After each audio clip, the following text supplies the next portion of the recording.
Crazy sales tips. Introduction. Once upon a time. Everybody has a story, and my sales story is a funny one.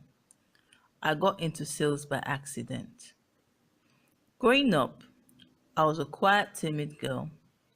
I had a good heart, but grossly misunderstood as being weak with little chance of success. I questioned myself about the art of commerce. I saw making profit as a lie. How could you buy an item for X amount and sell it at 100 times X? I never saw myself as a business-minded venture. At 6, I wanted to be a writer. I had my elementary school in the UK, but came back to Nigeria at the age of 7.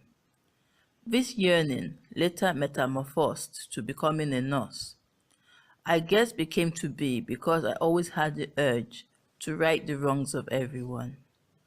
But at that time, my parents in their wisdom said nurses were promiscuous, so that dream went right off the door.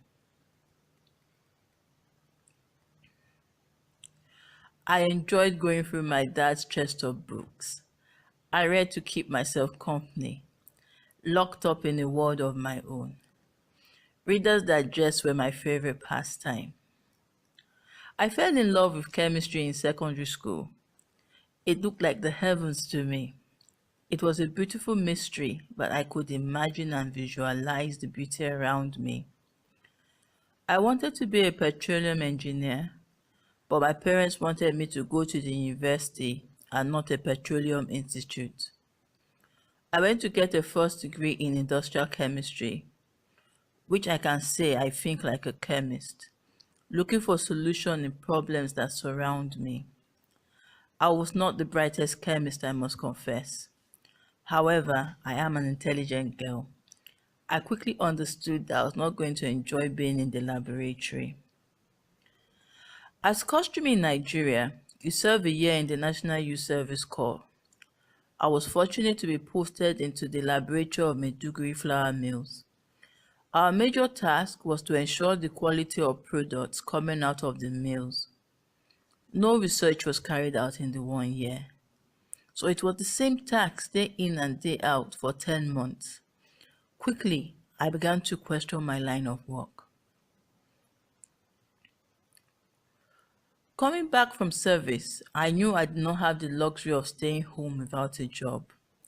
I did not want to stay home long, as I had grown out of the nest after a long year of sweet independence.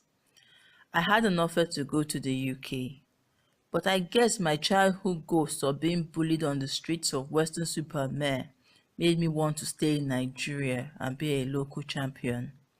So I politely turned my parents down. They looked at me, sighed, and shook their heads. What would they do with this girl of theirs? I can imagine how they felt, seeing the chaos in Nigeria. We all have to live with the decisions we make. I trekked the streets of Lagos, looking for any kind of job for 6 months. Then a kind man named Mr. Kenny Muse gave me a calling asking me if I would like to be a commission sales rep. At that point, I was ready to clean tables.